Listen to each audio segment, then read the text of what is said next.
vaccinated, you should feel free to not have to have a mask on. I've been vaccinated, but I'm not ready to take my mask off yet.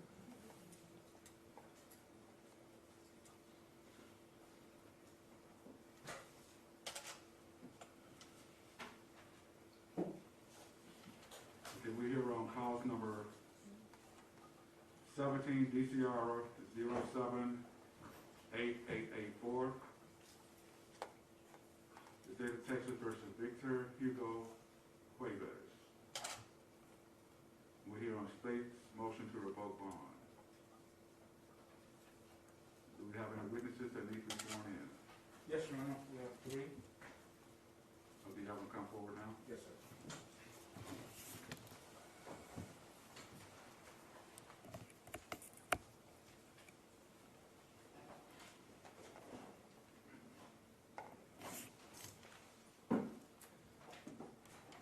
You step up here.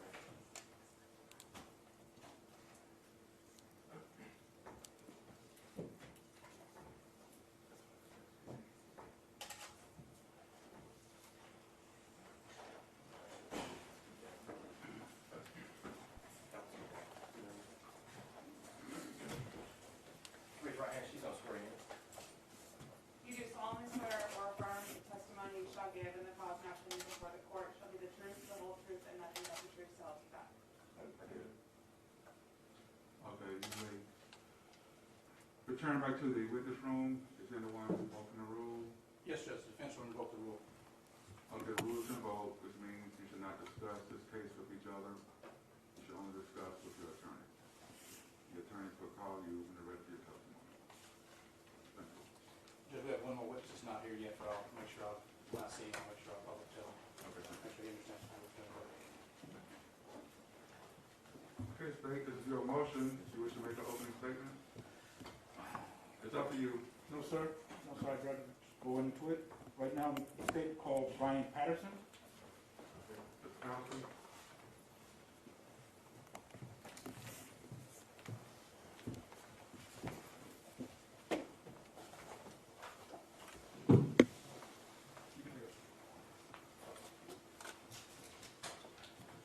You may proceed. Thank you, Your Honor. Please state your full name, spelling your last name for the record. My name is Brian Patterson. Last name is spelled P-A-T-T-E-R-S-O-N. And how are you currently employed? I'm sorry? How are you currently employed? I work for the Fort Bend County Community Supervision and Corrections Department. And how long have you been so employed? At our office, going on 23 years, but overall in I guess in the system, almost 26. The name of Victor Hugo Cuevas. Do you know that person? I do. And how do you know that person? I supervise him on pretrial supervision. Okay. And looking around the courtroom, can you point that individual out? Can you see them and describe an article of clothing that they are wearing? Well, he's sitting at the defense table with Mr. Elliott in a dark gray colored suit and black tie. Reflect that the witness has identified the defendant in this case, Your Honor? Now, how long have you been supervising Mr. Cuevas, the defendant? Since August 2019. And since August 19, have you had the occasion to draft up paperwork requesting a revocation of his conditions of bond? We drafted a pretrial, what's called a pretrial bond supervision report, which notifies the court of certain issues. And have you done that, have you or your office done that in regards to Mr. Cuevas in the past? Yes, multiple Judge, times. object to relevance to anything that's occurred since the last hearing we've had in the last sitting of on this particular case? Whether or not it's relevant. Yes, Judge, it's already all been previously addressed and taken care of, so I don't know what the relevance is to this violation. The state has alleged two things that are the reasons for revocation of Mr. Cuevas' bond. Number one, that he violated his curfew on one occasion, and number two, that he's allegedly committed a new law violation in Harris County, Texas. That's the two relevant issues before this court. All other issues have already been addressed and taken care of previously by this court or the previous court, and are just not relevant to this proceeding. The state made their choice of what to bring forth as allegations of violations. That's what we're here on, Judge. Okay, also saying here, Governor. I would, Judge. I just look for the record. all the previous revocations were before Judge Shoemake, a different judge than the Honorable Court we are this morning. Ultimately, the state is going to be asking for the judge to make a determination based upon the action of the defendant. And I believe that the full context of that is relevant to this hearing for revocation of his bond. Now, I'm sustaining the defendant's objection.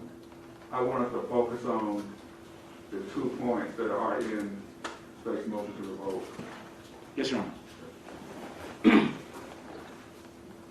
I'd like to bring your attention, sir, to the motion setting for bond from December 14, 2020. Do you recall that? Yes, sir. Okay. And on that bond, what was his bond, the defendant's bond set at? Set at $125,000. And bring your attention to section D, or paragraph D of that motion. What does that say? Would you like me to read it verbatim? Please. It says, Victor Hugo Cuevas shall submit to active satellite monitoring under the supervision of the Fort Bend County Community Supervision and Corrections Department Pretrial Release Division at his own expense. Okay. And can you also go into paragraph I, please? I is India. Go ahead. Read it again. Yes, please. Victor Hugo Cuevas shall abide by a 10 p.m. to 7 a.m. curfew unless specific permission has been approved by the Fort Bend County Community Supervision Department or the court, otherwise for specific approved reasons or occasions. Thank you. Now, in your dealing with the defendant, did it come to your attention that he had some violations with regard to those 2 paragraphs? For the curfew specifically, yes. Okay, please tell the judge what evidence brought to your attention that the defendant violated the curfew. On Sunday, May the 9th, instead of returning home at 10 p.m., he returned it home at approximately 12:20 a.m. the following morning, which was Monday, May the 10th. And how do you know this? Through the GPS tracking records. Okay, and can you explain to the court how that worked? The GPS tracking records, how did you get an alert, or what happened? Well, I can patch into their system and log into their system and look up any individual's tracking records, past records, where they are at that current time, and so forth. Okay, and is that how you discovered the violation of Mr. Cuevas on May 9th? Objection, Judge. Hearsay and confrontation. He's testifying about someone else's records he's logged in and reading from. That's hearsay and confrontation, Judge. May I speak, Your Honor? Yes, sir. Well, Your Honor, I didn't ask for hearsay. I didn't ask for a statement. I asked him how he was notified about that. Now, whether that was somebody telling him or was it a device, I don't know. That's my question. Can you repeat the question? Yes. On May 9th, you talked about there was a violation of the curfew. Yes. My question to you is, how did you become aware of that? Did you? An objection, Judge. Assume the facts not in evidence and leading, because he's in the question he's talking about a violation, which in itself is hearsay, because by its definition, Mr. Patterson is relying on someone else's records, something he logged into to be able to answer that question. It's hearsay and violates the right of confrontation. The rules of evidence apply here, and it's inadmissible. Do you remember my question? How I got notified of the alert. Yes. Initially, those alerts come into a phone that I carry, the department iPhone. I attempted to reach out to Mr. Cuevas the following morning. Okay. And were you able to get Mr. Cuevas the following morning? No. And the GPS, did that play a role in did you look at the GPS as a result of this? Yes, I did. Okay. And why did you do that? See where he was, what he was doing. Objection to hearsay and confrontation, Judge. We're going beyond what did he check on or something. This now incorporates an answer that's not his. It is hearsay, Judge. Is GPS a statement? Can I ask that witnesses? He's not asking. The GPS is not a statement. It's not a witness from anybody. It's not an out-of-court statement offered for proof of the matter therein. It is an electronic response, and if I'm allowed to ask him a question, what did he get? He looked at the GPS and it's digitally telling him where a blip is. Just may I respond? Yes, sir. It's absolutely hearsay under Rule 803. Let's go through. it is, I'm sorry, 801, okay, is a statement's oral or written expression, nonverbal conduct that a person intends to substitute for verbal expression, okay? That includes the date of the return of the data. And so he's asking a question, what did these records tell you? And that's what he's asking. It is hearsay under 801. There are no exceptions under Rule 803, none. It is absolutely hearsay. It's subject to me being able to confront the witness that is allegedly keeping track of this, to determine whether they're kept accurate, the machine works, how accurate is it, how much fallacy does it have, all those things, and they're not here. There's no way I can confront them. It is hearsay, Judge. Mr. Patterson is here, and you'll be able to cross-examine him. But he doesn't know, except for some website told me. That's all he knows, and that's the heart of why I can't cross-examine that. May I take the witness on board, Iris? Sure, go ahead. Mr. Patterson, are these records you're talking about, just checking the website and whatnot, are they your records? Yes, the monitor company considers them our records. Okay, and do you know the accuracy of these records of your own personal knowledge? Accuracy of the GPS. Yes. The company has advised me that it's, I'm not asking what they've told you. I'm asking, do you know of your own personal knowledge the accuracy of these devices? I can only go by what I was trained. Okay. And what I essentially have been told by that company. Okay. And do you know what type of device is inside, what type of satellite chip is inside of it? I do not. Do you know how many satellites it's tracking? Is it tracking 1, or is it tracking 11, or some number in between? I do not know that. Do you know the rate of error of the machine? I do, as far as distance, Yes. plus or minus 25 feet. Okay. Do you know that of your personal knowledge, is that against something that the satellite company has told you? That is something that the monitoring company has advised me. Okay. So have you ever been to a training session by the manufacturing of the satellite equipment? When we contracted with this monitor company, probably in 2000, 2001, I and our then director flew to Tampa, Florida, and we were trained on site at their facility, At whose facility? the monitoring company's facility. And so that was 10 years ago? No, it was approximately 20 years ago. 20 years ago. So that's the last time you've had any training in regards to? No. Okay. No. How many times has the monitoring company changed since 20 years ago? Changed out. And owners? Changed owners, I believe, 2 to 3 times. But the technology remained the same, the software remained the same. Are you telling me there hasn't been any software updates in 20 years? Well, there has, but I mean, the overall gist of the system is the same. There's been cosmetic updates to their system, yes. Well, how many versions of software has there been changed? Objection to relevance, Your Honor. It's the same. Thank you. How many, does this satellite use GPS towers? Does it use satellites in the air? Does it use cell phone towers to bounce the signals through? Do you know? If GPS reception is affected, it does ping off of cell phone towers. It does a triangulation. And so what is the range then of the triangulation? I do not know that. So the records that you're referring to then, is it fair to state that you can't say whether that's a triangulated record through cell phone towers or it's a true satellite record? Is that fair? No, I know the difference. Okay, and can you look at a particular reading and know whether it came off a triangulation or a satellite? When you look at the maps in that monitoring system, it will notify you when it's pinging off of cell phone towers or if it's true GPS reception. And this one that you're talking about now, was that a satellite ping or was that a triangulation? I do not recall at this point. So you're testifying about, this alleged violation. You don't know whether it came from a satellite or whether it came from a triangulation off a cell phone. Is that fair? That is fair. Without seeing the information before me, that is fair. And so if the satellite manufacturer was here or the GPS monitoring company was here, they could answer that question, right? I would assume so. Definitively. I would assume so, yes. But they're not here, right? Correct. And I can't ask them a question.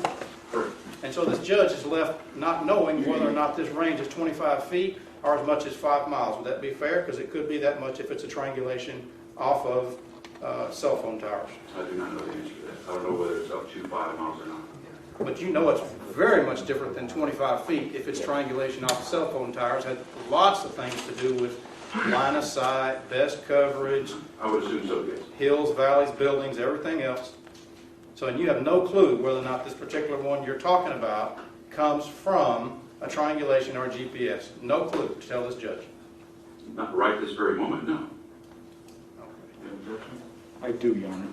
My objection is that he asked to take this witness on voir dire. I believe that we've finished with voir dire and we've gone into cross-examination. And I renew my objection, Judge. Call for roll.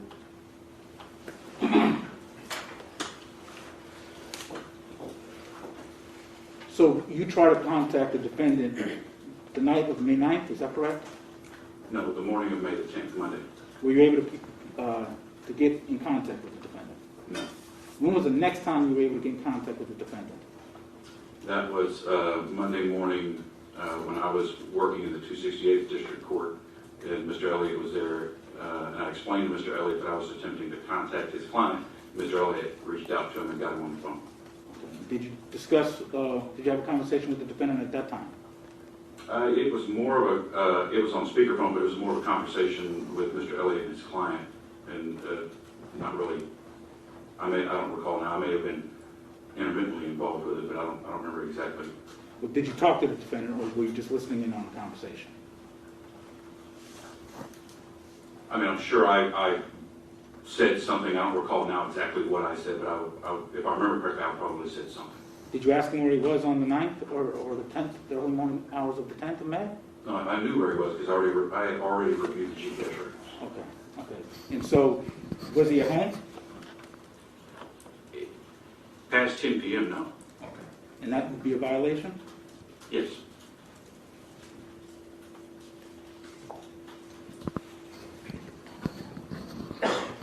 Thank you, I pass the witness.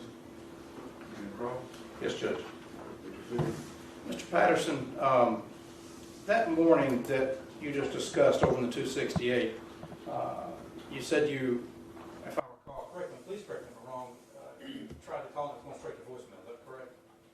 No, I tried to reach out to him via text from my department phone because he historically doesn't answer if a call comes through, it goes straight to voicemail. But typically he would answer via text message. Okay, so you had texted him, right? Correct. And that was not until the morning of the 10th, I guess, right? 8:30 a.m. Okay. He didn't answer then, right? Correct. And I saw you pretty close to that time, is that right? It was, court starts at 9 in the 268, so we were, it was sometime after 9 we were in there. I don't recall exactly what time it was. It wasn't 1 or 2 in the afternoon. No, it was not. It would have been closer to 9, is that fair? Closer to 9 versus 2, yes. Okay. And I'm not trying to pin you down exactly on the time, but it was still, I mean, the docket was still pretty young. The judge hadn't even called the docket, if I remember correctly. Objection, does the defense have a question, or is he going to testify? Just give us the best estimate you can about what time you think it was we had this conversation. I'm just going to ballpark it and throw a wild guess and say 10 a.m. Okay. And we stepped back in the back, and I was able to get Mr. Cuevas on the phone, is that correct? You were, yes. And we both spoke to him a little bit, is that correct? What more stands out in my mind is your admonishment of your client. I don't recall exactly what I said during that ordeal. And that admonishment being what? I'm sorry? And that admonishment that you recall being what? That basically, why wasn't he home on time? Why does he never answer his phone? And that he needs to answer on the first ring, whether you call him or I call him. And that's all a fair admonishment, right? Correct. And do you recall him giving the reason why he was not home on time, and even indicating a photograph? Do you remember that? Objection, Your Honor, calls for hearsay. What's the hearsay? Well, I might have been premature in my objection, Your Honor, but I withdraw for it right now. Okay, so did you recognize Victor Cuevas' voice on the phone? Absolutely. You've talked to him many times, right? Many times. And you, the number that was called, matter of fact, I think you gave me that number, right? I don't recall now if I gave that. I would assume you had your client's number. Okay. But one way or another, we called, you recognized that was Victor Cuevas, no doubt in your mind, right? No doubt in my mind, yes. All right. And so we had the conversation.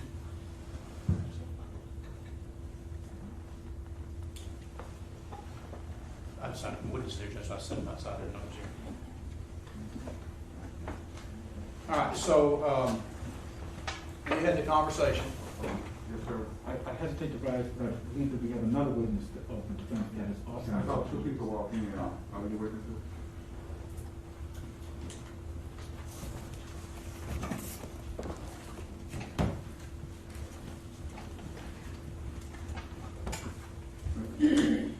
So, we made the phone call, you recognize that was Victor we're talking about, right? Yes. Okay, and do you remember the response to where, when asked, why did you not make curfew last night? Do you remember that response? 'Cause I do. It was Victor Cuevas talking, right? Yes. And he is the defendant in this particular case that we're talking about, No, right? no, I object. He asked a question, my objection is comment on a question. He asked a question and I asked that he be allowed to answer the question. Just name. Thank you. You can answer the question, what did he say? What objection, Your Honor, calls for hearsay? Well, the defendant is here after you asked him to speak. So if he has the opportunity to take the stand to refute if what Mr. Bryan is saying is not true.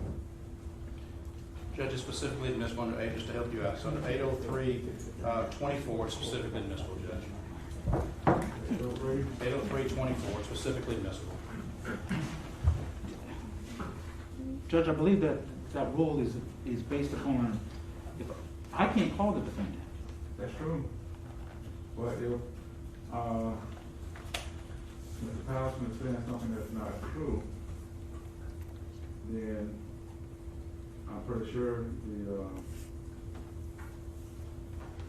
would be better if Mr.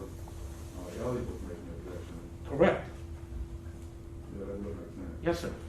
But it's still admissible under 803-24, Judge. No, sir. If the roles were reversed, yes, but Yeah, if the roles were correct. Okay, I'm sustaining your objection. Did he give a reason? Yes. All right. And did he send photographs to document that reason? To you, yes, me, no. You saw the photographs as well, right? I glanced at the photo that you showed me on your phone, yes. And that was received at that same time At or about that same time, yes. to document the absence. I would say it was an attempt to document the absence. Okay, well, I mean, It was a claim. okay, but it was a photograph to document what he said had happened, correct? What he said had happened, yes. Okay, and after that, was there anything else said on the call, basically, other than why, and here was the answer, and then the documentation to go along with it? I don't recall. I mean, I do recall that I mentioned to you that because Mr. Cuevas had claimed that he had sent that same picture to my department phone, which if he did, it never came through. Okay. And that happens sometimes too, though, right? Sure, I suppose so. Okay. And so that was kind of the end of the conversation then, right? But what I recall it to be, yes. And do you have any information that there was anything nefarious going on with Victor Cuevas after 10 o'clock on May the 9th and into, I guess, 20 minutes of May the 10th? Do I have any, can you repeat that? Do you have any information that Victor Cuevas was doing anything nefarious on between 10 o'clock and 12:20 a.m. between May the 9th and to May the 10th? Define nefarious, illegal? Well, doing something wrong during those times. When I look at that GPS data and those GPS tracking points, I can tell you where somebody is. I can't tell you what they are doing and who they are with. Okay, so you don't have any documentation to tell the judge that between those hours he was doing anything bad? That is correct. All right. And again, that's, would you say that's a minor or a major violation of the terms of this bond? Objection, Your Honor, relevance. Sustaining. Okay. And I guess you don't have any personal knowledge of this Tiger situation in Houston yourself, is that correct? Personal knowledge meaning what? That you saw it yourself? You weren't there, were you? No, only on news reports. Only on news reports. Okay, which the whole world has seen, but Sure. That's hearsay in this court. Objection, Your Honor. Is there a question? counsel's testifying. What was your answer? At this point, I don't recall what. I said, do you have any personal knowledge of what was going on there, personal being you said or heard it yourself? Asked and answered, Your Honor.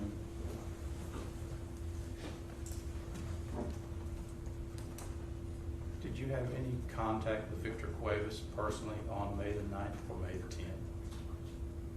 May the 10th, yes, May the 9th, no. Okay, when was the May 10th contact?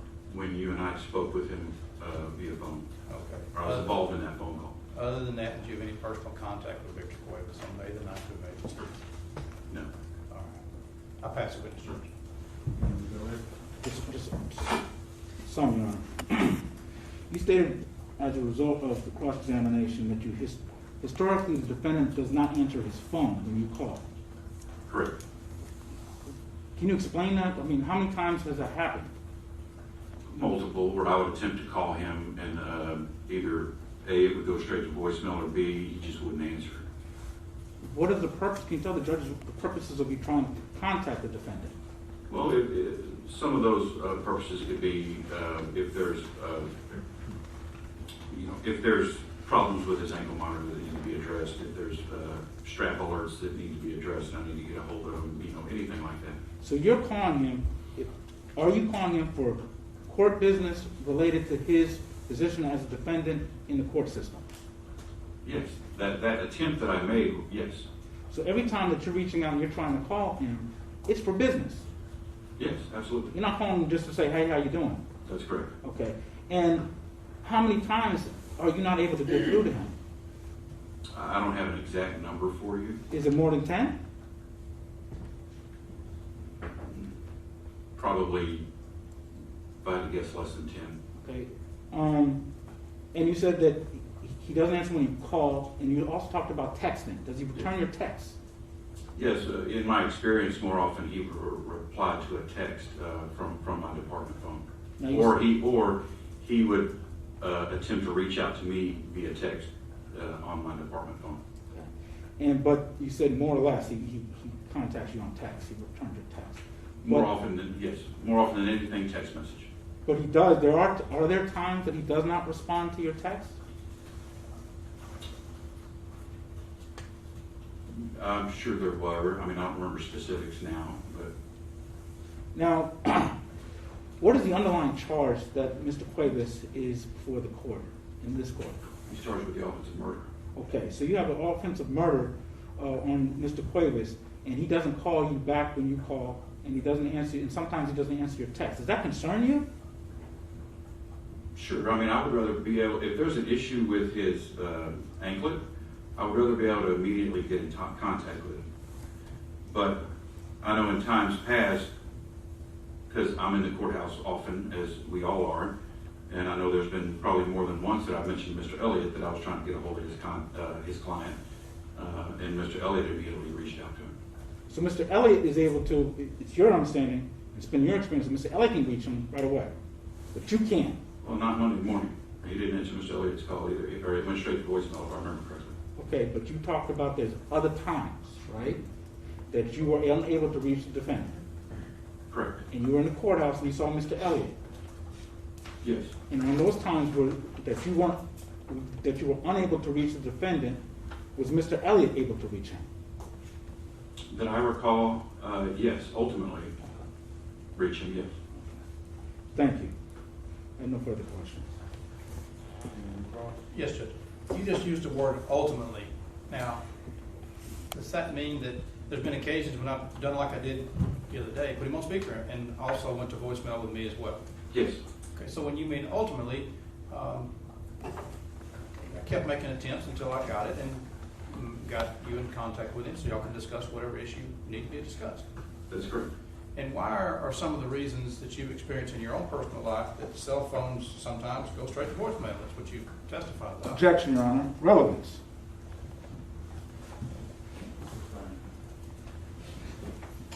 Are you familiar with the reasons why phones sometimes go straight to voicemail? Objection, Your Honor. Relevance. Judge, the state brought this up, about this going straight, and made a big deal about it. Objection, Your Honor. Relevance.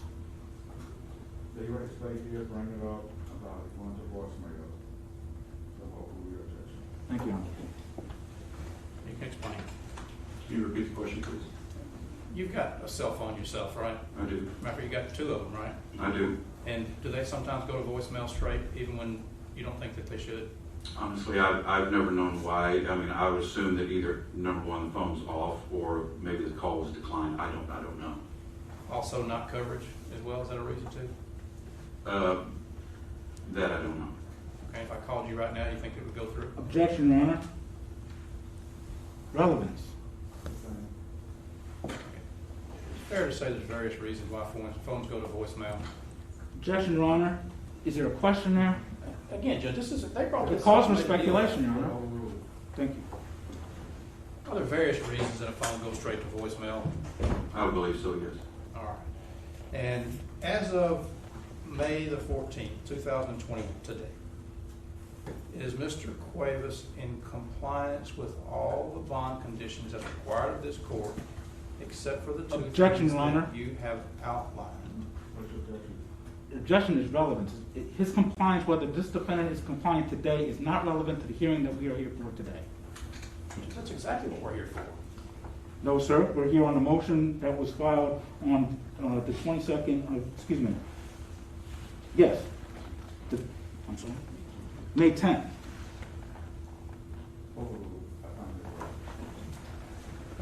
Can you repeat the question, please? Is he compliant with the rest of his terms of probation, save and except these 2 issues that are before the judge? Number 1, did he break the curfew on May the 9th and early morning days of May the 10th?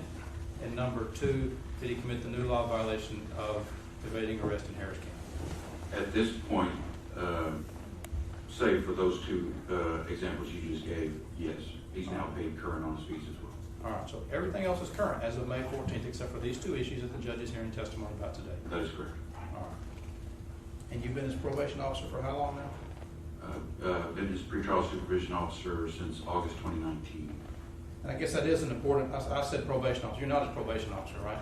I am a probation officer, but I kind of wear many hats at my office. I do have probation cases. I also have bond supervision cases, and I also have pretrial diversion cases. And is that an important distinction, a probation officer versus a pretrial officer?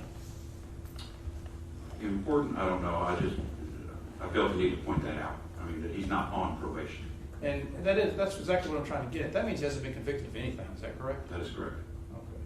So this charge that he's on pretrial for is simply an allegation that he did something wrong, right? That is correct. There's been no finding whatsoever that he's done anything wrong. That is correct. All right, I'll pass the witness. Defense counsel asked you that he's in compliance. That the defendant is in compliance, correct? I couldn't hear you. I'm sorry. Defense attorney asked you today, right now, that the defendant is in compliance with all the terms of his conditions of bond. He asked that question, but he also said, with the exception of the 2 issues that are at hand today in court. Okay. And so, is that a pattern? Have you recognized a pattern with this defendant in previously, when there's violations of his bond conditions, that right after he is released from custody, that he's in compliance then? Objection to relevance, Judge. You've already ruled on this. He's trying to go back behind the Yes. previous issues that's been taken care of. Yes, Your Honor, I am, because defense attorney, in his questioning of the witness, has left the impression and opened the door for the state that's saying that his client has complied and is currently in compliance and only has violated these 2 things. And left the impression with the court that those are the only violations. And I left it alone. And now he has opened the door. And so I can rebut that presumption that he's left with the court. Judge, I did no such thing. I asked simply, as of today, is he in compliance? He said yes. I didn't ask him, has he ever been violated something or ever done something wrong? Counsel's trying to make a door much different than it is. You've already ruled on it, and it's not relevant. It's not what we're here for. I'm going to overrule your objection, but let's stay focused on the 2 issues that we're dealing with today. Yes, sir. Yes, sir. So just so I'm clear, so do you see a pattern of the times when he was brought before the court for violations of his bond, that as soon as he's released, he's back in compliance, correct? Yes. Okay. But, okay, so historically, it's your experience that this defendant does not stay in compliance. Objection, Judge. Now we're going way far a foul. Sustained. I have no further questions for this witness. No further questions, Judge. I'm Mr. Patterson, Mr. Step down.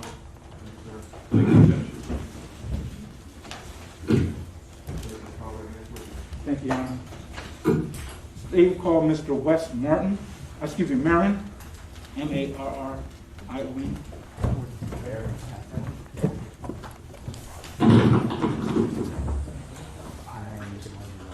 Miss Mannion, I'm sorry. I said Mannion. I said wrong.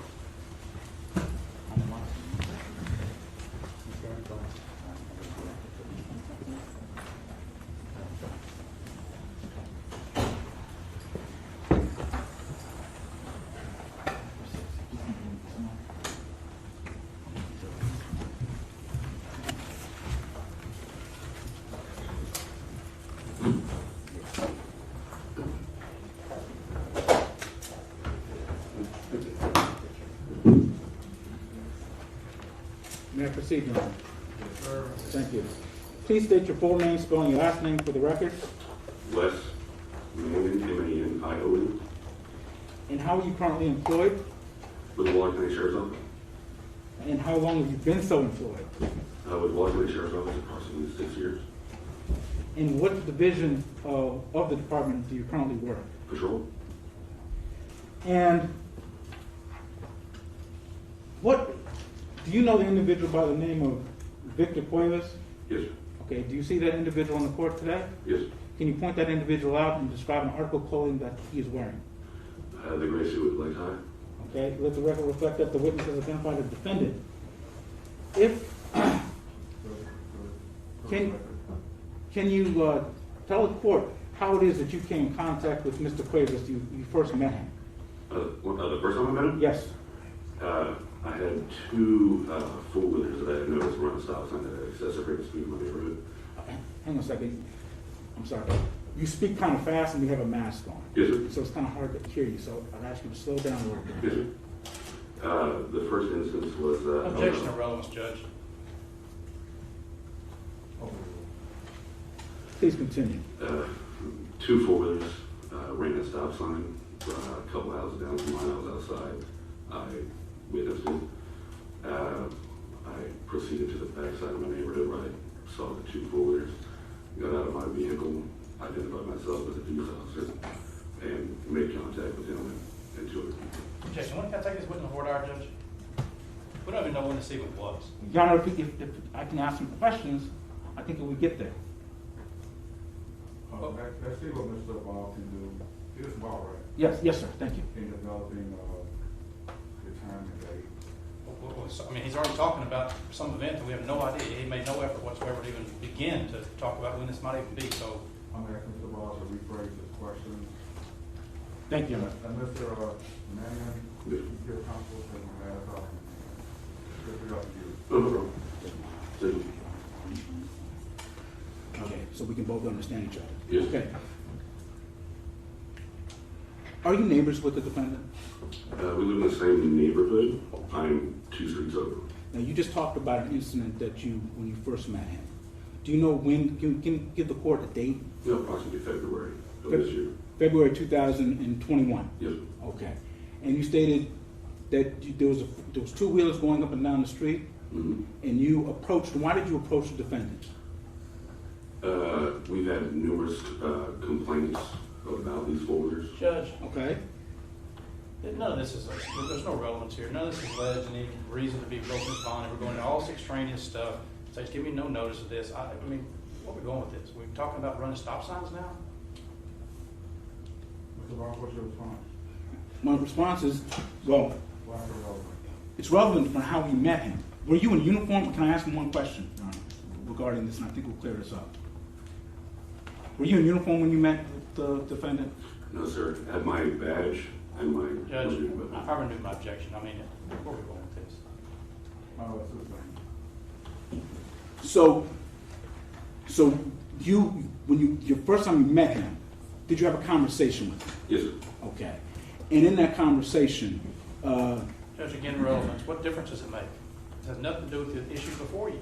Your Honor, this witness is testifying as to his knowledge of this defendant. I'm establishing the fact that this, previous to the events of our motion, that this witness has had previous knowledge and knows who this person is. That's all I'm trying to do. That's all. Thank you. So back in February of 2021, when you first encountered the defendant, you were dressed how? Just in my regular clothes, jeans and a t-shirt, with my issued badge and my sidearm. Okay. And you stated that you were approaching him because you were talking about him driving up and down the streets with his... Yes, sir. I was trying to be nice, say, hey, listen, slow down. Okay. Okay. And in that conversation, did you approach him as a law enforcement officer, or did you approach him as a neighbor? Both. Okay. And can you tell the judge what the conversation was with the defendant? Yeah, I got objective relevance. Why are we going into a conversation that, I mean, what does this have to do with anything? So you identified yourself as a police officer during that conversation? Yes, sir. Okay, and how did you do that with this Judge, I defendant? object to, you just made a ruling, he just keeps going right back to it again. You've already sustained the objection, he just keeps going right back to asking the same questions again. He's leading, he's testifying, he's going to issues you've already ruled, sustained objection to it not being relevant to these issues before us. You just ignoring what you say and rule. It was a different, I didn't take that as the same question. Well, then he's testifying, the fact's not evidence, he's leading his witness. The question was, did he identify himself as law enforcement to this witness? That was never asked before, And that's that leading is his witness, relevant. Judge. Oh, Thank you. Now, just so we can try and move this along, I'm going to skip. Objection to sidebar, Judge. We just asked a question, we could get along with this. okay, it's fine. On May 9th, did you have another encounter with a defendant? Yes, sir. Okay. And at that point, on May 9th, did you identify yourself on May 9th as a law enforcement officer to this defendant? At some point in that night, yes, sir. Okay. So, to your recollection, how many times have you identified yourself to this defendant as a law enforcement officer? The first time, once, the first encounter. The second one is only when he was trying to evade the driveway, but he knew who I was when we were in the front yard. Okay, Objection but- to speculation, Judge. Well, Watch the speculation. Because he said he knew. He thinks he can get into his head. He doesn't know. He can't speculate as to that, what somebody else knew. That's classic speculation. He cannot testify what someone else knows. Well, you're talking about what he knew. But what his answer was, he knew who I was. He can't know that. That's speculation. He's saying what Victor Cuevas thinks and knows, and he cannot do that. That is speculation. Okay, it's fine. you identified, just so we're clear, regardless of what anybody else thought, did you Objection to identify? the sidebar, Judge. Thank you. You identified yourself as a law enforcement agent to this defendant how many times? Multiple. So, Multiple. 2 times or more than 2? That night, at least 2, if not more. The night And I of, also had my badge visible that night. Objection to non-responsive question, Judge. okay, now you said, I want to keep this clear for the judge. You said multiple times and you said the night. Which night are you talking about? The night in February or the night in May? The day of February, it was once as I was approaching him. I didn't feel the need to do it more than once. The night of the last occurrence, many times when he was trying to back up the driveway. Okay, all right. So now I want to fast forward to May 9th. Okay. Please tell the court the incident that happened, excuse me, did you have an incident that happened that brought you in contact with the tiger and the defendant? Yes, sir. Okay. How did that incident start? I was at my house, got a phone call from a neighbor that was out of town stating that somebody had... Objection to hearsay, Judge. Don't tell us what anybody else said, but you got information. What did you do as a result of getting some information? Grabbed my duty pistol and got in my truck and went to sleep. And where did you go and what did you see? Instantly went to the address that I knew. Didn't initially see a tiger. Then the tiger poked its head out of the bushes across the street, got out of my vehicle, and blocked traffic so no bystanders or innocent kids could enter the area in which this tiger was at. Called 911, got HPD en route. I then just tried to have the tiger keep focus on me instead of everybody else. Okay. The tiger backed me into the yard across the street, which is I can't remember the address. Once we were across the street in the yard, Mr. Cuevas came out, stated, "Don't kill it, don't kill it, don't kill it." In which I, at that point in time, thought he was just a bystander. I ordered him back into his house numerous times. He then stated, "That is my tiger." It kind of took me a second. Told him to get his tiger. The defendant said this? Yes, sir. He said, that is my tiger. Okay. And then what did you observe the defendant do? He approached the tiger, grabbed it by the collar, kissed it on the forehead, and proceeded to take it back into his house. Were you concerned for your safety at that point? No, the whole time. The whole time? But I was also concerned about his safety as he approached the tiger. Were there other people out there in the area? A lot of people. Okay. And what was the address that you went to that day? Do you recall? Was that in Harris County? Yes, sir. It was on Ivy Wall. Okay. I would want to say 1107. Okay. It was in that proximity. Okay. And so that was in Harris County, Texas? Yes, sir. Okay. And so you see the defendant come out and kiss the tiger. What did he do next?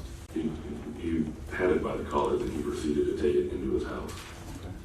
How long was this going on?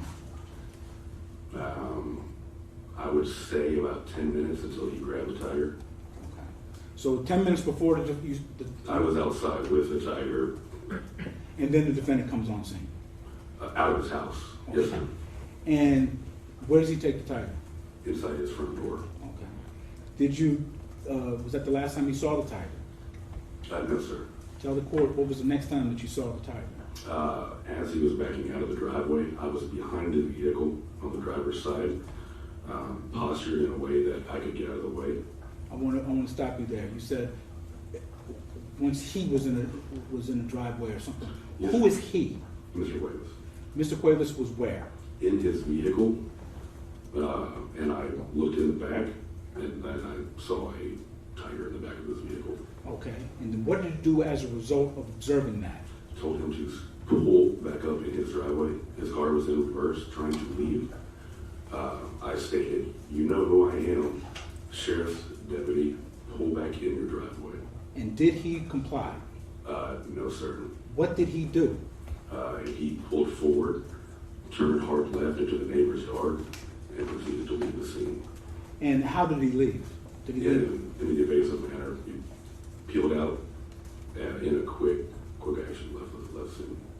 Was there a driveway where he drove out and onto the street? No, sir. It was through the neighbor's yard. It was a neighbor's yard that he drove through. Yes, sir. Across the front lawn. Yes, sir. Was anybody on the lawn when he drove through? No, sir. Okay. And was that at a regular? Did he go through slowly? Did he go through fast? No, it's really fast. Yes, sir. Did there come a point where any police officers, other police officers, responded? You said you called HPD. Yes, sir. As I was behind the vehicle while he was trying to leave, HPD showed up with their emergency equipment activated. One officer got out and was next to me. Then he left scene, and then the HPD officer ran back to his vehicle. Now, you stated you wanted him to stop and stay. Yes, sir. Why? For investigation purposes. What were you concerned about? A tiger The had just been loose, and for investigative purposes. Okay. May I approach, Your Honor?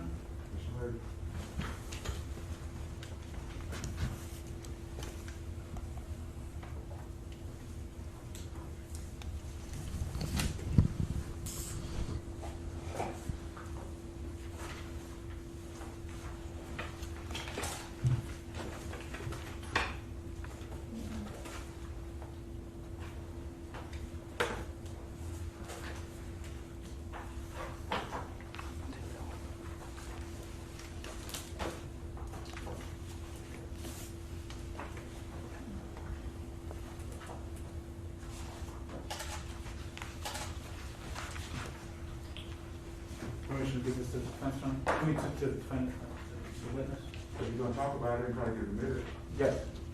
Thank you. Handing the what has been marked as State's Exhibit 1, can you take a moment and look at that for me, please?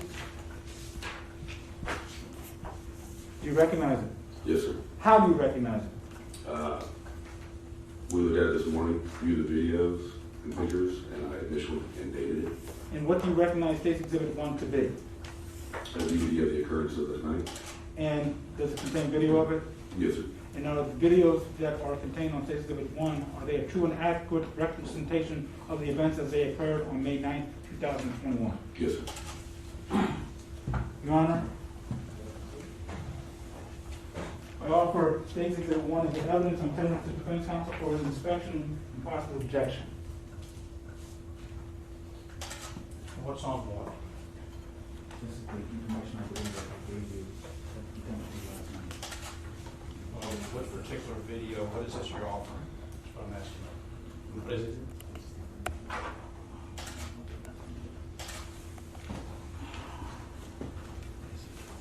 Yes.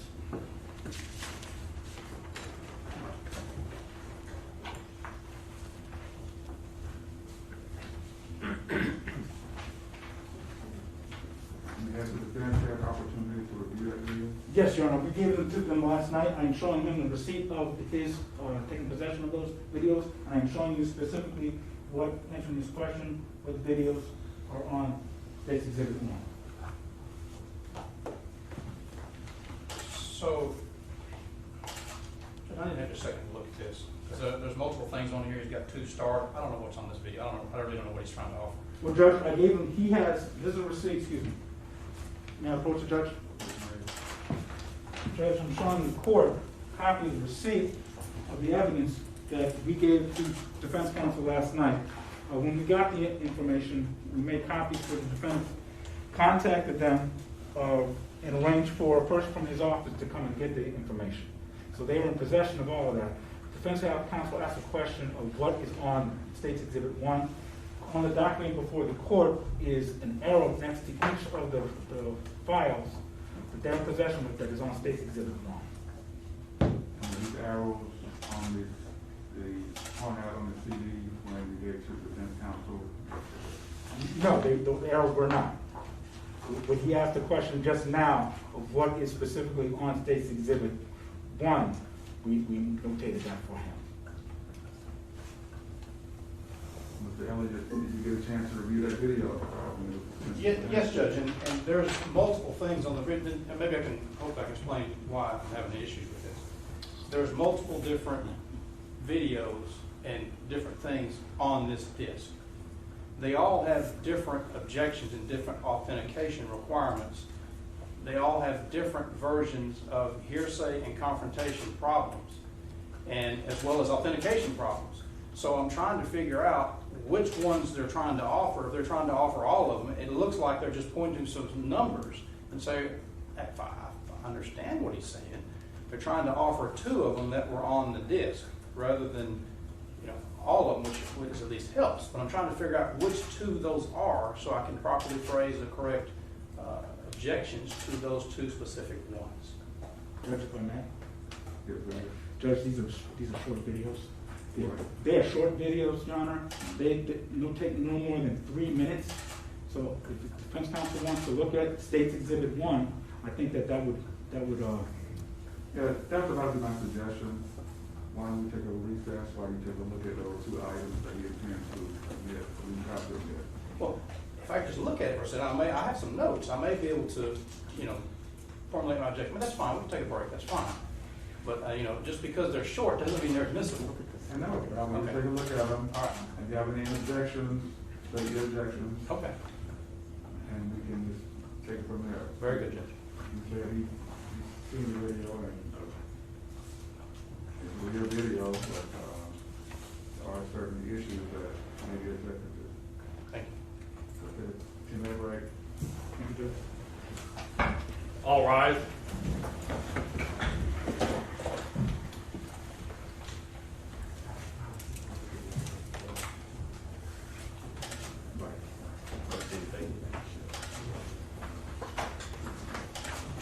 Yeah. Which two are you on? Why don't you just put the video?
Is there any way we can keep the front row?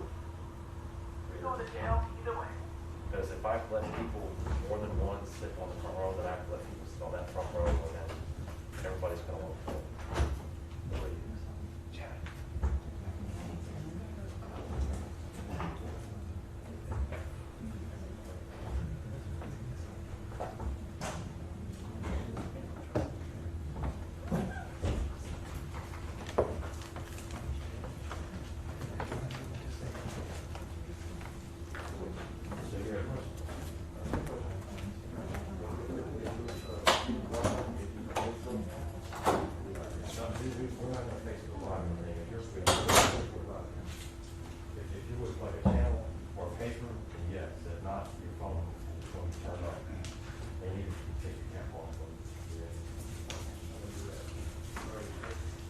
Yeah, sure, yeah. If you're news media, then yeah. If you're not, the phone needs to be turned off. Okay, where do you work at? Any contractors for, who are you working for?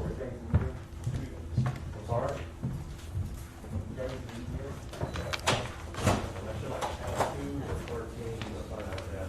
When I'm in Facebook Live, anything, that phone needs to be turned off.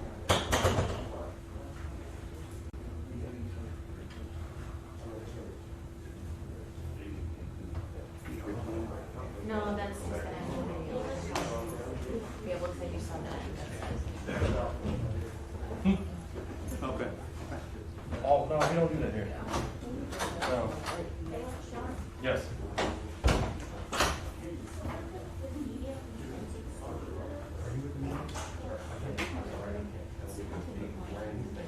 If you're meeting, okay, I'm sorry, yes, you can. I can work here.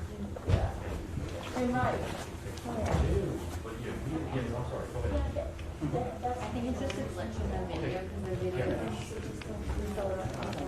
Okay, no, it's fine. You're good.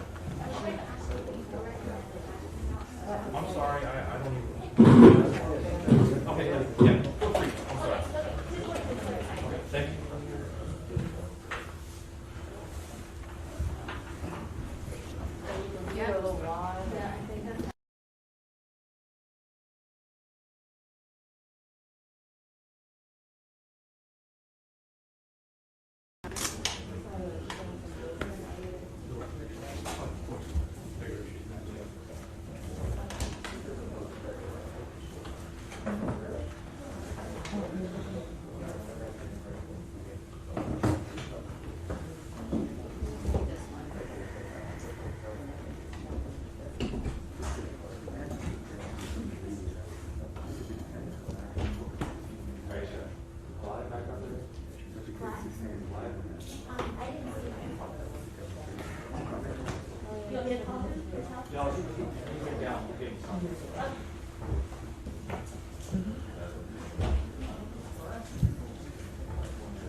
Yes. Because he's not involved.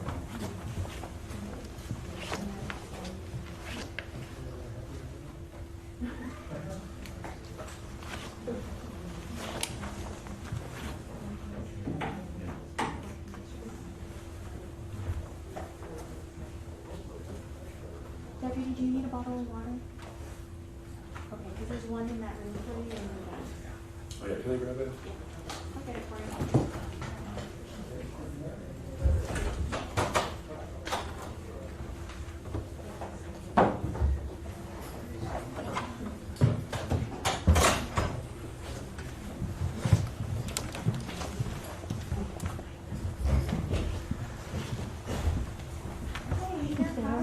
Good, baby.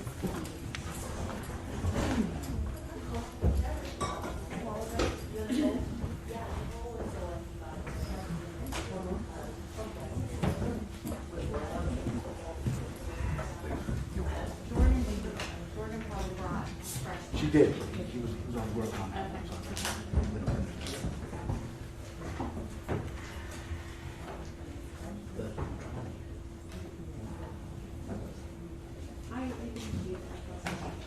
That's what I think.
All right. Please be seated. Ellie, is there a chance to review the video? I have, Judge. There are two different videos that I have now learned that the state is attempting to introduce that are contained. I don't know if the one that they have tendered, I'm not sure if that particular one has all of them. You know, when I say all of them, I'm talking about photographs and other videos, 8 or 10, you know, relatively speaking, or if that one's been pared down just to 2. But at least the 2 that they indicated are 2 files. One that ends in 12248 is the nomenclature. It's a big long number, but the ending number in that one is 12248. And the other one that they have indicated they're tendering into evidence is labeled Cranberry Hill to Fleetwood. That's the nomenclature that's on the actual video index, so to speak. Again, I'm not sure what they're actually offering. I'm not sure if it has multiples and they're just offering the 2 files that are there, or if what they've tendered just has those 2. But I'm taking it, those 2 are the ones they are offering into evidence, regardless if there's more or not. We may have to do some redaction later if there's more on there. But as to the first one, 12248, ending in those numbers, what that is, Judge, I'm going to give you a brief explanation of it so you can understand my objections to it.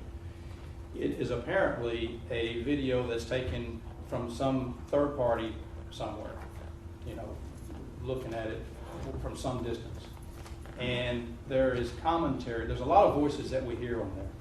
There's commentary on there primarily by a man and a woman who knows who they are. And they're talking about different things and suggesting that different things are going on. And so as to well, first off, there has been no identification of the voices on the tape, which of course is one of the prerequisites for its admission into evidence. We don't know who these people are. There's the primary man and woman talking, but there's also, you hear other people talking and saying different things as well in the background. Their voices are not identified. We don't know who they are. And so we're getting hearsay from all these people coming in through this video that I don't have a chance to be able to cross-examine. I don't have a chance to be able to confront them, so it's a violation of confrontation. And it's hearsay. And we also, so far at least, even though they've offered this into evidence, have not had the opportunity to hear any of the prerequisites, whether or not this is true and accurate as it depicted. And of course, from this witness, there'd be no way to know that, because it's from a totally different vantage point from where he was at. And he may know what he was looking at, but he, at least I don't believe, went back, 150 feet or 150 yards or however far back this is and looked at it from that vantage point. So we don't know whether it's true and accurate. There's been no testimony about that. We don't know if it's authentic or not. We don't know if it's been tampered with or not, or doctored up or not. And then we got all this hearsay that's on it, and we don't get to confront whoever's on there making these statements and comments and everything else. And so none of the prerequisites have been made. And it's all hearsay, inadmissible hearsay under 801 and 803 with no exception, as well as it violates the confrontation clause and due process to be able to, test this and find out even if it's even real or accurate, or if it's been monkeyed with.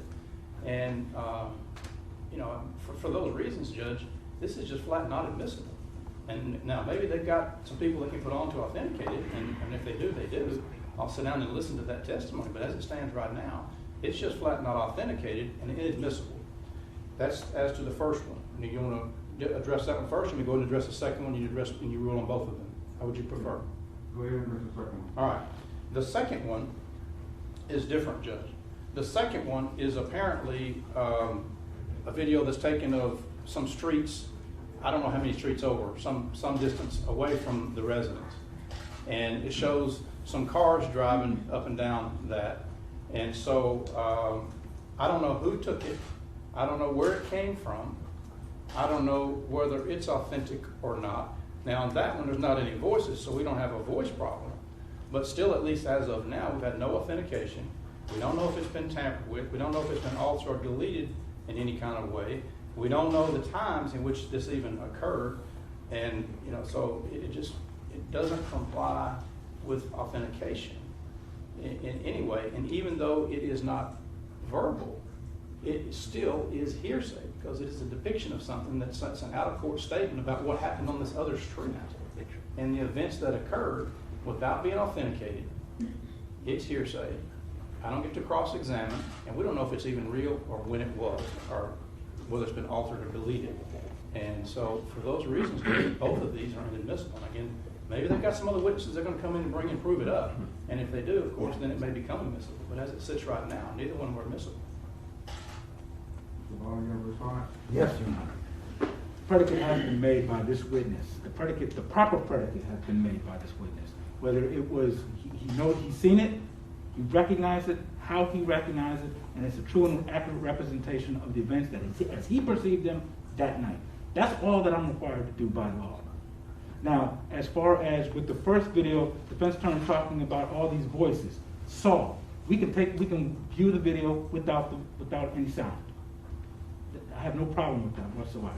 Authentication has been made. All of the defense counsel's objections are irrelevant as to the requisite under the law. And finally, all his concerns go to the weight and not to the admissibility of the materials that are on State's Exhibit 1. The issue I'm having is that this witness did not make that video. That's not the requirement of making the video. The requirement are 4 questions, Your Honor. Has he reviewed the video? Did he see the picture? It's just like a photograph. Okay. He was there. That's important. He was there, and then he has to be able to answer the 4 predicate questions for authenticating this document. Does he know? Has he seen it? Does he recognize it? How does he recognize it? And the final question is it a true and accurate representation of the events as he perceived them that night? There is nowhere that he has to be the person that took the photograph, there's no requisite that he knows about the machine that took the photograph. That is a red herring. That is not the requirement on the law. There's 4 simple questions, and this witness has asked those questions. The concerns of this defense attorney, it goes to the weight of the admissibility. That's you, Judge. But the weight of the evidence, not to admissibility. I have laid the proper predicate and foundation for admitting this document. Defense counsel has had this since last night. May I respond, Judge? Respond, go ahead. First off, I'd really like to know how long the state had it before they gave it to me last night after 5 o'clock. But that's irrelevant as to the admissibility of it. Judge, there can be situations in which someone can say, I didn't take the pictures, but I can say it's true and accurate because I was standing basically from the same vantage point. So this is the same thing that I saw, okay? There can be that scenario. I have to tell you that in candor. But at the same time, the pictures that we're talking about here are taken from a very, very different vantage point, from very far away, that he can't say that's what it even looked like because he wasn't there. That's as to the first one. I mean, it's a very different vantage point. We don't know if it's altered, deleted, or anything else. He hadn't even said it hasn't been altered or deleted. Because he doesn't can't. have to, Judge. Yes, sir. Yes, sir. Because he can't. Okay? That's as to the first video. The second video is bordering on absurd because as far as I know, he never even went to that street ever. Now maybe he might have drove down that street days later or something, but nowhere there that night. Sure didn't know anything about whether this is true and accurate or even what day this video allegedly was even taken. So, how far can we get from this? It's the same objection, though, Judge. He could, like I said, if he could see this, he could say, yeah, I was standing, it's the same thing. The guy next to me had a camera. Yeah, and that's the same thing I saw. But he can't say that from this vantage point that's way away. He sure can't say it from streets away. Unless he says, I went back there and I looked or I did something else. Maybe we're waiting on that testimony and that predicate, but we haven't heard it. This is not even close. Tell you what, at this time, I will sustain this objection and develop his testimony and re-argue it. I will possibly allow it in. Yes, sir. But at this time, I will sustain the defendant's objection. Yes, sir. May I proceed, Your Honor? Yes, sir. Okay. Give the document back, please. Take it to the one back to the defendant. Back to the witness.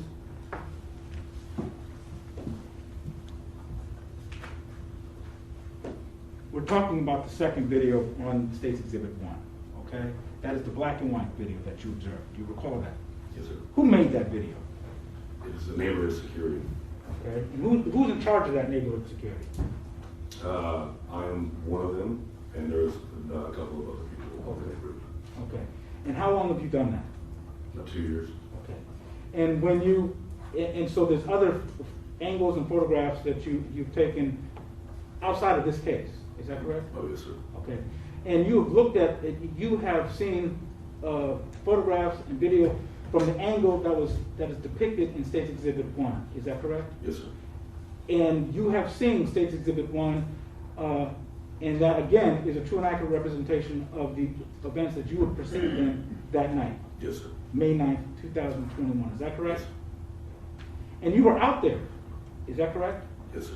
You were there, Yes, sir. okay. And would that help in, with your testimony, what you saw happen that night? Do you believe that it would help the court understand and have a visual understanding of what took place in your testimony? Absolutely. And that's to both videos? Yes, sir. Okay. Now specifically to the first one, the one with color. Yes, Okay. sir. That's, are you actually in that video? Can you see yourself in that video? Yes, sir. Okay. And that video, does that, again, capture the events that you've already testified to today? Yes, sir. Okay. And that, again, is that a true and accurate representation of the events as you perceived them that evening? Yes, sir. And do you think that the judge would be assisted in making his determination of what happened that night in the circumstances if he was able to view that? Yes, sir. Thank you. Your Honor, I would renew my offer for State's Exhibit 1 to be admitted.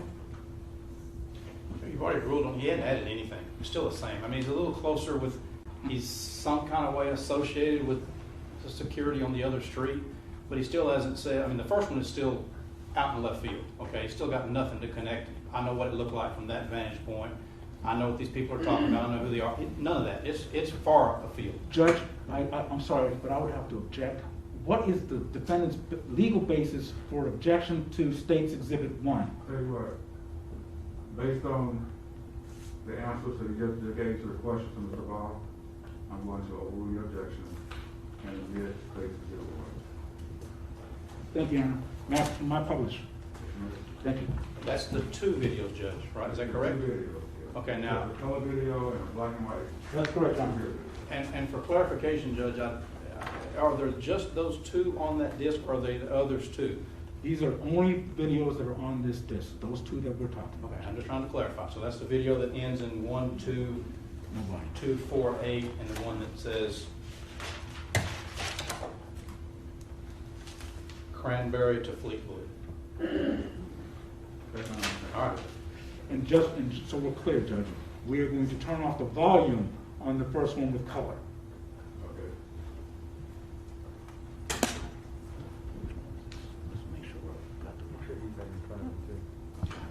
So just to be clear, Judge, what's been admitted is just the audio only. Is that correct? No, the video. I mean the video only. Yeah, the video, but not the audio. All right. I just want to make sure we're clear. The audio not. All right. Can you see it on your monitor? Purposes of this here. Yes, sir. Okay. Let's play. What are we seeing here?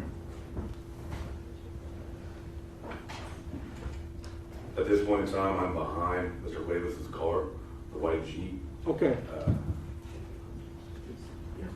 Okay. May I approach the witness? Okay.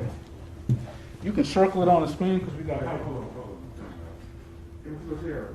Can you assist me with getting this thing plugged up? I don't know. Okay.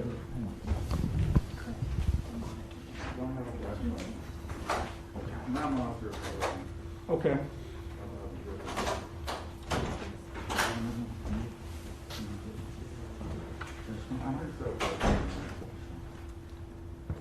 Okay, Judge.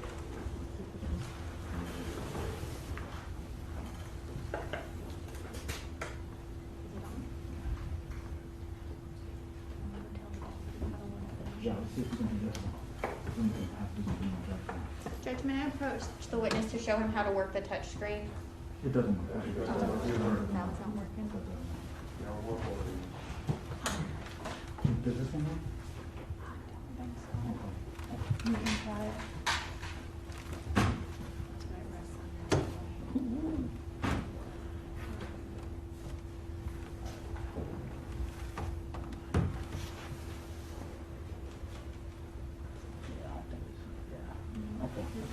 That's okay.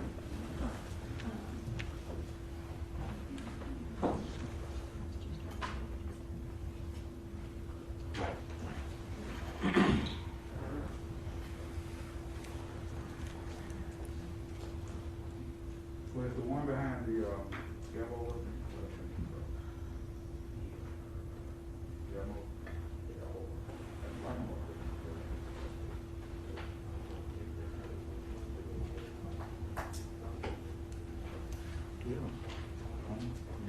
This one is on, Judge. It's on.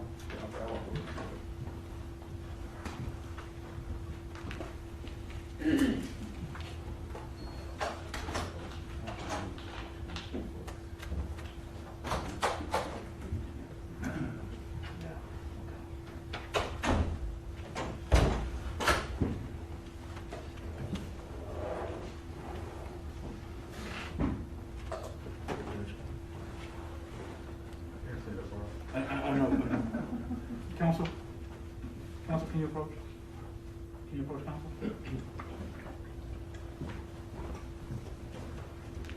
I'm Judge, I'm gonna get this to be able to come over here and show you. I would have had to do it with the screen, but we can't do it, so I'm gonna ask permission for the witness to come over here and so we can show you. Okay. Thank you. Sergeant? Yes. I'm gonna ask you to come down. I'm gonna ask you to come over here. And I want you to talk about the video when we play it, and I want you to point out to where you are in the video and what is going on throughout the video, okay? I want you to make sure that you keep your voice up so the court reporter can hear you. Okay? Now you're gonna be standing here so the judge can see, and we're gonna start playing it, and I want you to tell the judge what it is that's going on, okay? You understand? So we can see what you're talking about. If we can play it, please. So at this point, I'm behind the vehicle right there. Keep your voice up. Mr. Cuevas is driving. I know that because his window is down. I ordered him to pull back into his driveway numerous times. He proceeded right then to pull forward through the neighbor's yard and drive out. Okay, let me stop for a second. It's a short video. Let's rewind it and start it again. Okay, what are we seeing now? Stop. So again, I'm behind the vehicle. Stop the Each video. vehicle pulls up. I'm ordering Mr. Cuevas back in his driveway. Do not leave. You know who I am, Sheriff's Department, pull your vehicle back up. Numerous commands in that manner. Didn't do it. There was a vehicle in front of him with just enough room where he then proceeded to make a hard left through the neighbor's yard, then proceed back onto Ivy Wall and exit the neighborhood that way. Thank you. You can take your seat now.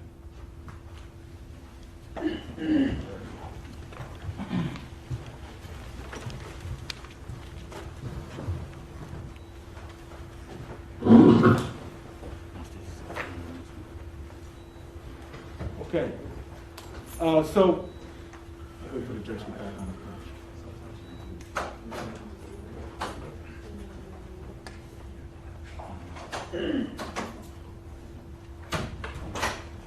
Judge, just so I'm clear, does your video work? No. No video? Okay. Okay. All right. We're going to show another video. I believe this should be easier to see, Judge. Okay. What are we seeing in this? What are we seeing in this video? This video is the vehicle exiting the neighborhood at a high rate of speed.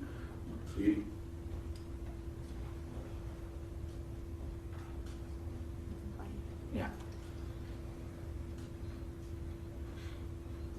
So is this the street that we just saw in the last video? No, sir.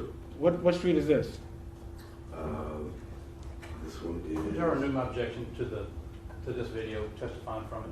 Previous objections here saying confrontation. I have a running objection.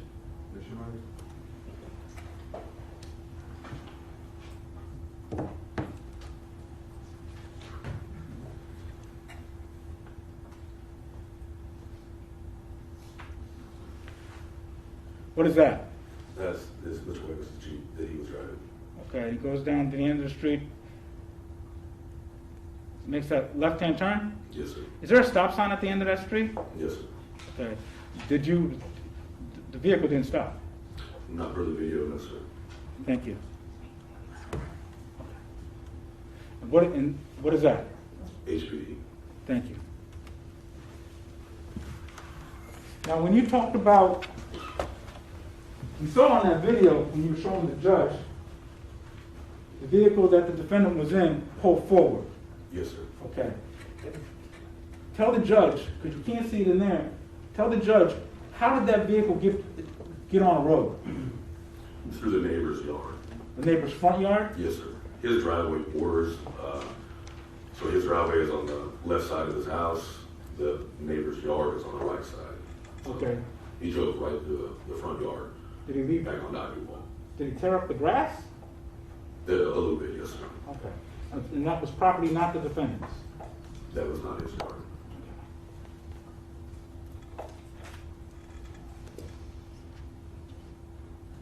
And in the upper right-hand corner of this video, is there a timestamp? On the left-hand corner, yes, sir, on my screen. Yes, and can you tell the court what is the time, what does it say? 1400 on, it's hard to see on the screen, sir. Okay, does it have a date? Yes, sir, it's time. All of our videos from the neighborhood are time-stamped and dated. Does it have the date? Can you read the date on it? Is it no, sir? You can't on that one? Not on the screen, no, Okay. sir. Okay. Thank you.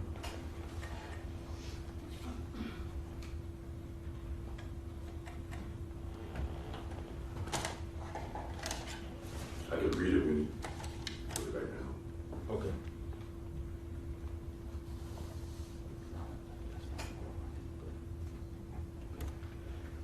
Thank you. I have no further questions, Your Honor.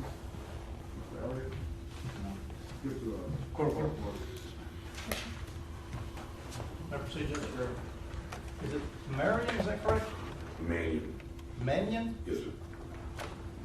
M-A-N-I-O-N? Yes, sir. Okay. And where are you employed? Waller County Sheriff's Office. So Waller County is the county in which your peace officer certification is being carried in by the Sheriff's Department, is that correct? Yes, sir. So in this instance that we're talking about here today, May the 9th and May 10th, you're out of your jurisdiction, is that correct? No, sir. I'm licensed by the state of Texas. I'm asking you, sir, are you certified as a peace officer and is your commission carried in Waller County, Texas? I am licensed by the state of Texas. That's not what I asked you, sir. What county is Waller your County commission? is carrying my commission. Okay. And you're employed by Waller County, is that correct? Yes, sir. And the day that we're talking about here, you were May 9th and May 10th of 2021. You were not in a police vehicle, clearly marked police vehicle, is that correct? Correct. You were not in a police uniform, is that correct? Correct. And you were not on duty, is that correct? Correct. All right. Now, so you were wearing regular clothes, is that right? Correct. And had you been riding your four-wheeler that day, your side-by-side? No, sir. And were you drinking that day?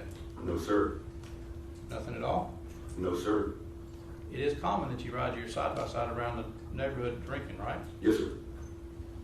But you were not doing it on that particular Objection, Your Honor. Ask and answer.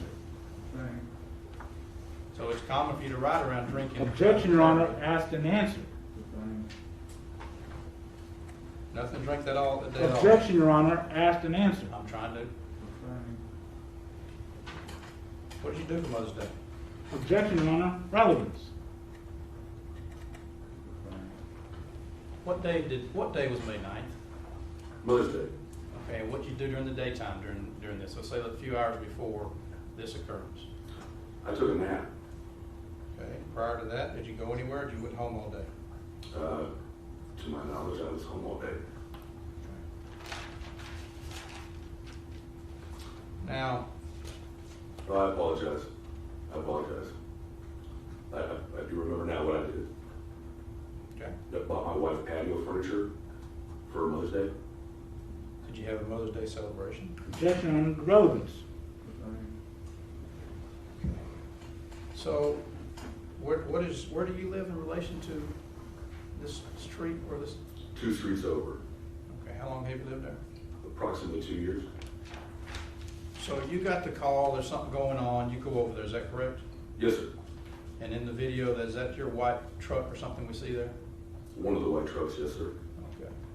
And you said earlier that when HPD arrived, they had the emergency equipment activated, is that correct? As they put their vehicle in park, they activated their emergency equipment. And when you say emergency equipment, you're talking about the lights, is that correct? Yes, sir. Do you know or do you recall whether they were front and rear lights, or just front, or just rear, or do you not recall? I recall just the front, I was not behind the vehicle, could not see it.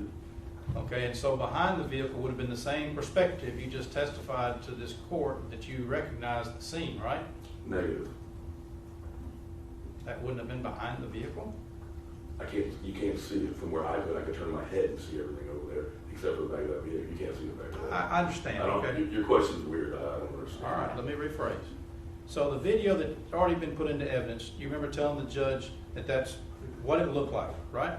Yes, sir. And it was, you didn't say it, but does that accurately depict what looked out there that day? Yes, sir. Okay, but you never went back there to see, right? No, sir. So the back of the police vehicle would have been a view that you never saw yourself personally. There's a lot of views I didn't see that day. Just, if you could just answer the question, Yes. yes or no. It's fair? Yes. Okay. So then, I'm gonna ask you again, do you know whether or not the lights were on front only, rear only, front and rear, or if you don't know? I do not know. Okay. And so, how long was the police car there before Victor Cuevas drove off? If you know. And I'm gonna approximately 30 seconds. okay, and you've watched that video, right? Yes, sir.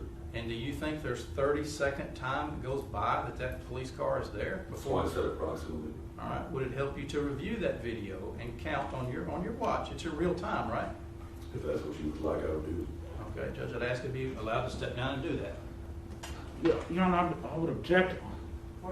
Exactly. Judge, the relevance is that the state's trying to say, number one, that Victor Cuevas knew that the law enforcement were there and they had a lawful reason to arrest him or detain him or whatever. When he testifies that he thinks that they were there for 30 seconds, that's very far off from when there's not even there at all, or maybe only for a couple seconds. And I think it's important for the court to discern and get that time down. How long were they there? And I promise you, it's nowhere near 30 seconds. But if he'll get down, we can get the real time if he times it, and that's important. Judge, the evidence is before the court. The court can determine on its own. The evidence is before the court. It's admitted. I'm gonna overrule your objection, since I can take another look at the video. So you're Before I make a decision, if it has been admitted. just It's so made a step down and then count the time. So, Judge, I'm sorry. You said you're going to overrule the objection. I objected, so you're sustaining my objection? Yeah, I'm sorry. Yes, sir. I'm sustaining the state's objection. All right. Would you be surprised at the actual time that the police are there, either none at all or maybe 2 or 3 seconds? Would that surprise you when in reality of the time? I'm pretty sure it's more than 2 or 3 seconds, but they have a video they want. All right. And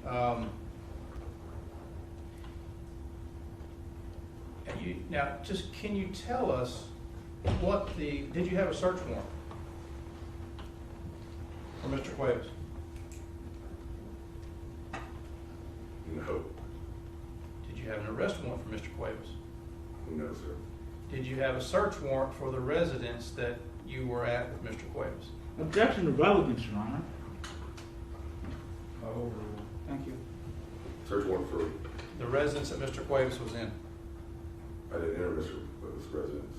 You were on his property, weren't you? It's tighter back in the old, into his yard. Okay, but you was in his property, right? Yes, sir. Did you have a search warrant for Mr. Cuevas' residence Objection, Your Honor, asked and answered. or his property? Objection. Again. Yes, sir. Yes, sir. No, sir. Did you have an arrest warrant for Mr. Cuevas or to be on that property for any judge-authorized reason? No, sir. What offense did you view in your presence while you were there? The Class C wildlife. Okay, and He was in possession, he took possession of that animal, therefore it was his animal. And I was gonna wait for HPD to spend my stuff. and try to issue a Class C citation.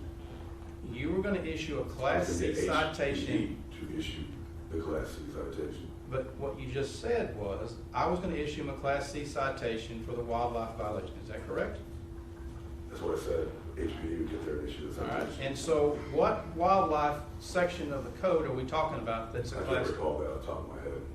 Okay, have you ever issued such a citation? No, sir. Objection, Your Honor, the relevance.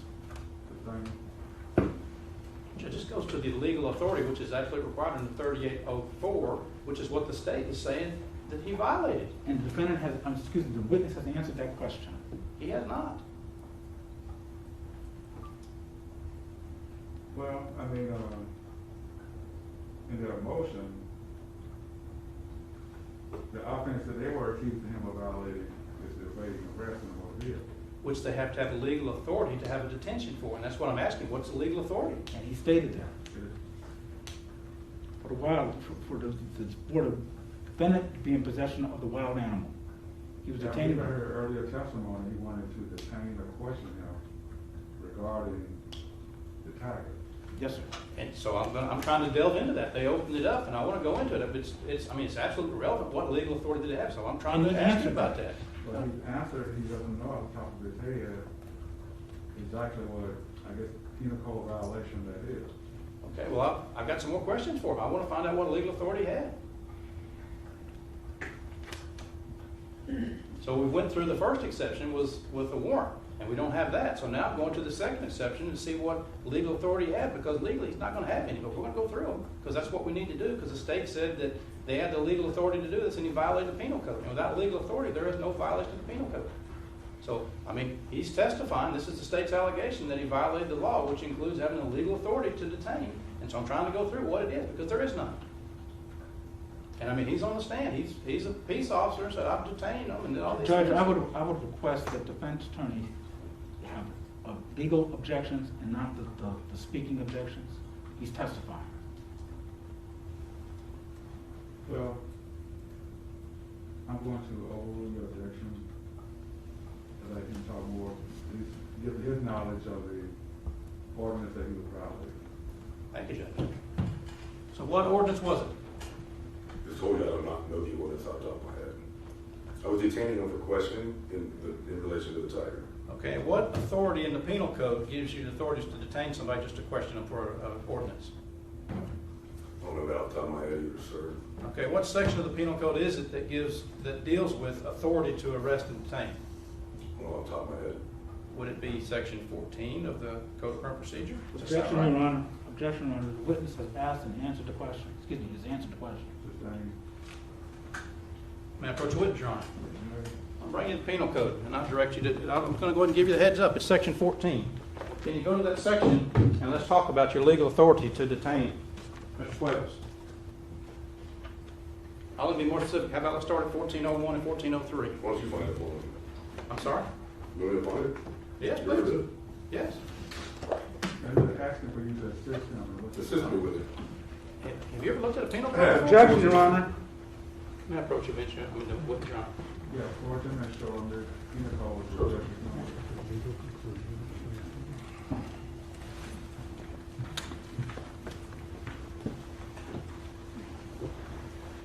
Your Honor, I would object. Defense counsel was asking for a legal conclusion from this witness. He asked the defendant, he asked the witness, what was the legal basis for him wanting to detain? He answered the question. He said that it was for the Class C violation of having the tiger there. That was his answer.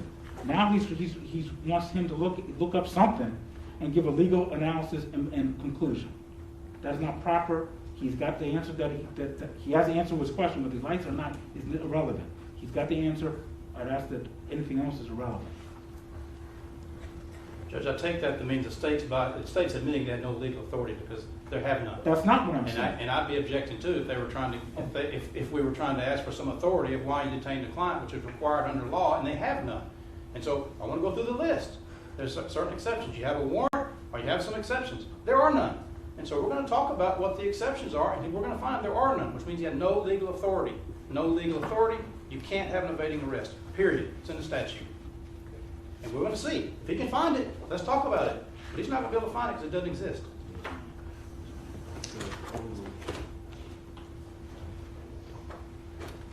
I showed you 1401. Can you tell me the legal authority you had to stop or detain Mr. Cuevas? In 1401, offense within view. And okay, let's talk about one, okay? All right. Define what it says.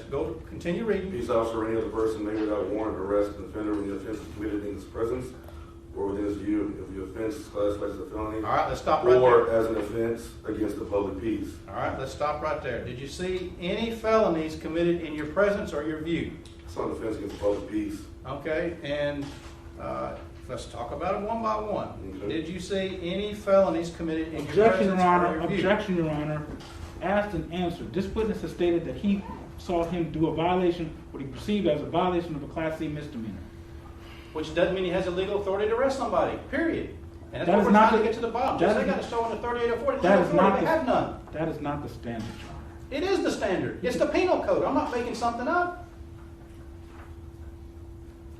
Well, we'll go ahead and get into an argument between each other. Yes, sir. It's not going anywhere.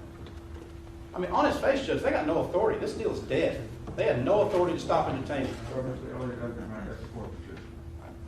And that's what I'm trying to get this witness to talk about. What's the legal authority? And so I'm trying to ask him one by one. We already know there's no warrant. Now I'm trying to get him to admit that there's no felony. And then we'll talk about this alleged now breach of public peace that we're hearing for the first time. But I want to go through one by one. That's it. It's there, and you brought it up. And that's exactly right. And not one single case in our jurisprudence is ever going to say a man's house is a suspicious place. Judge, defense counsel can argue that it's not an offense all day long. This is a bench trial, and respectfully, we're before you for you to make the determination. This witness has stated that he was out there, unfortunately or fortunately, he was in twofold. He was a neighbor and a law enforcement officer. So he has a little bit more than your average person. So he's out there and he's seeing this animal and he acted. And then I would submit to the court that this law enforcement officer, like all other law enforcement officers, don't come across a live tiger every day. But they know in their training that there's a violation of the code, a Class C misdemeanor, that they need to investigate them. And they want to detain this defendant for that. And that's what this guy has talked about. That's what this witness has talked about. That's irrelevant, Judge. That's for He's the either got the court. legal authority. I'm going to sustain his objection. Thank you, Judge. I mean, you look at, people get stopped all the time for Class C misdemeanors. In real life. So I'm going to sustain his objection. Your book right, sir. Is it illegal to transport a tiger? No, not proper paperwork. And where is that rule that says you have to have proper I'll paperwork? find it in your book, sir. We'll find it. It's not in I the don't know book, off the top of right? my head. So it's not in the Code of Criminal Procedure, it's not in the Penal Code. Your Honor, I would object. Defense counsel's mischaracterization of law. We have city ordinances, we have city codes that are not in that book that'll give him, that the witness can rely upon to make a lawful stop, as the court just illustrated. And that for defense counsel to characterize anything else is inappropriate and a mischaracterization of the law. Sustain. So what is this ordinance, what is the terms of the ordinance, what does it prohibit? I was waiting until HPD got there. I was detaining an individual for investigation. I'm not I asking- know every city. I don't work for the city of Houston. I'm asking you, if you detained him, I'm asking for your legal authority. So what ordinance was he violating? What's the conditions of the ordinance that he was violating? Objection asked and answered. Judge, we haven't got an answer He yet. said he didn't know. Sustain. Do you even know what the requirements of the ordinance are? I'm pretty sure owning a tiger is probably one of them. And what evidence did you have that he owned the tiger? He claimed it was his when he came out the front door and grabbed it. And is that on the video? Yes, sir. Okay. And so we can hear that on the video. I'm sure that they have that video. Yes, sir. That's not what I'm asking. Is the video on evidence? I know the audio's not in, but you claiming that's on the video? Judge, the relevance of this in this, I don't know where we're going with these questions, other than round and round. Asked and answered and relevance. And I'm still trying to get to what legal authority he had to detain him, And because if he has no legal, Thank you. then he has none. He didn't even know. Okay, well, I'll make a decision on that. Thank you. Move on to another subject. All right. So you were going to stop him because of this ordinance, if I understand correct, right? An investigation. And that's the sole reason for the stop and detention of Mr. Cuevas, is whatever this ordinance you think might have said, right? They came out and claimed that it was just Tiger, yes, sir. Okay, and how many tiger cases have you had in the past? Objection to relevance. Sustained. Have you ever had occasion to have a tiger case? Objection to relevance. Just he's claiming he knows about this ordinance. I want to know how he knows about it. I think, quite frankly, it's, Sustained.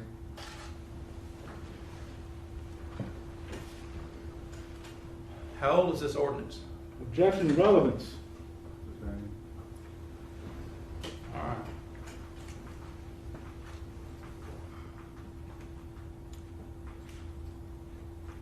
What about this video on the street next door? You say you're on the homeowner, is it the homeowner association or It's what is part of it? the homeowners association's security committee, if you will, Okay, and what role do you have on that security committee? just as one of the advisors. And so, who retrieved this video? I did. I have access at my house of the security cameras, being one of the advisors, and I got the footage. Okay, so you downloaded it, Yes, sir. and you, of course, weren't there to view it yourself, to be able to compare what No, you sir. viewed with the video, right? So, No, sir. okay. And are you the one that saved it to disk? Yes, sir.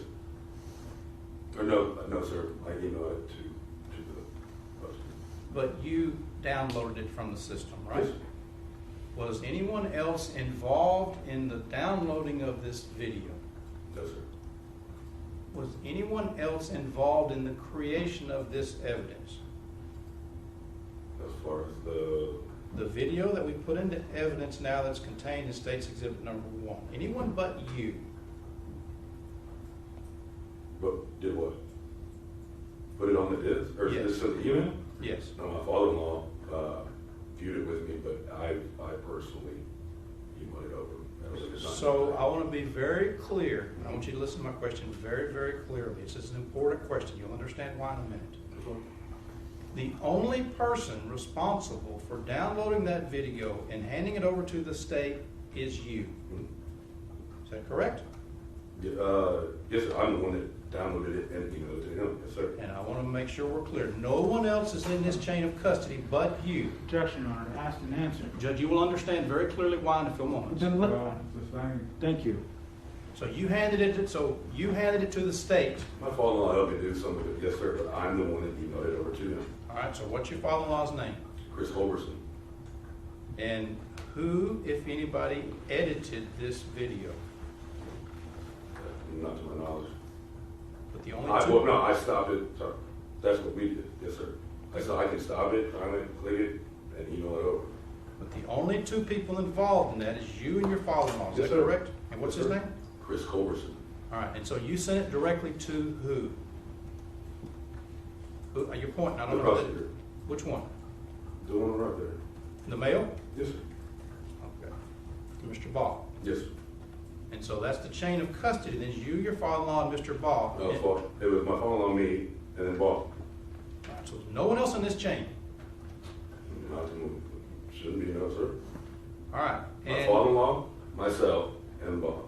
And do you think that this piece of evidence is material in this case? Material evidence? Objection, Your Honor. The document is in evidence. Sustained. Judge, can you give me a little latitude? You'll understand why in a minute. Objection, Your Honor. I've objected to this. He can either ask a question, but this preview is improper. Is this important evidence in this case? Objection, Your Honor. Outside the scope of this. I think you've already acted on that several times. What does this video show to this court? Objection, Your Honor. It's admitted and we've shown it. Sustained. Judge, may the witness get down, let's play that video. But then again, We need to play the video. Can the witness get down? Let's play it. let's break the lines. Come back here on. All rise.